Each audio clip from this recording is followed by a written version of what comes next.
এবার নজরে civic volunteer নিয়োগ ছাড়াই বাছাই করতে হবে 90 দিনের মধ্যে। নির্দেশিকা জারি স্বরাষ্ট্র দপ্তরে। সিভিক ভলান্টিয়ারদের যোগ্যতা ফের যাচাই হবে।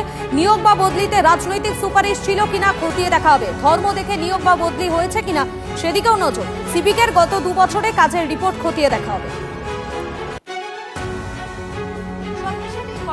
হওয়া দরকার, কারণ আজকে দেখুন সিভিক ভলেন্টিয়ার তো সব পলিটিক্যাল অ্যাপয়েন্টমেন্ট হয়েছে। তাদের যোগ্যতা কতটা, তারা অ্যাক্টিভ, কতটা শরীর স্বাস্থ্য ঠিক আছে, এগুলো দেখে তো করা হয়নি।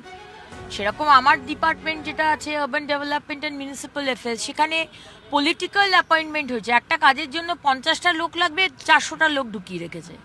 সেই লোকগুলো আসেও না, তারা বাড়িতে মোটরসাইকেল নিয়ে এলো, আড্ডা মারলো, চলে গেল, একটা সই করে দিল। 7 দিন আগে থেকেও তারা নাকি সই করে দেয়, এরকমও ব্যাপার আছে। 7 দিন আসবো না, নেক্সট 7 দিনে সই করে দিয়ে চলে গেলাম। এটা তো চলতে পারে না। টাকাগুলো তো আমাদের, পাবলিকের। তো একটা কাজের জন্য যেটা বলি বিট, যে কাজের জন্য যত লোক লাগবে সেই বিট সিস্টেমের লোক নিতে হবে। আমরা নোটিশ দিয়ে দিয়েছি, এক্সট্রা লোক রাখা যাবে না। আর যারা লাস্ট কয়েক মাস আসেনি তাদেরকে ছাঁটাই করতে হবে। কিছু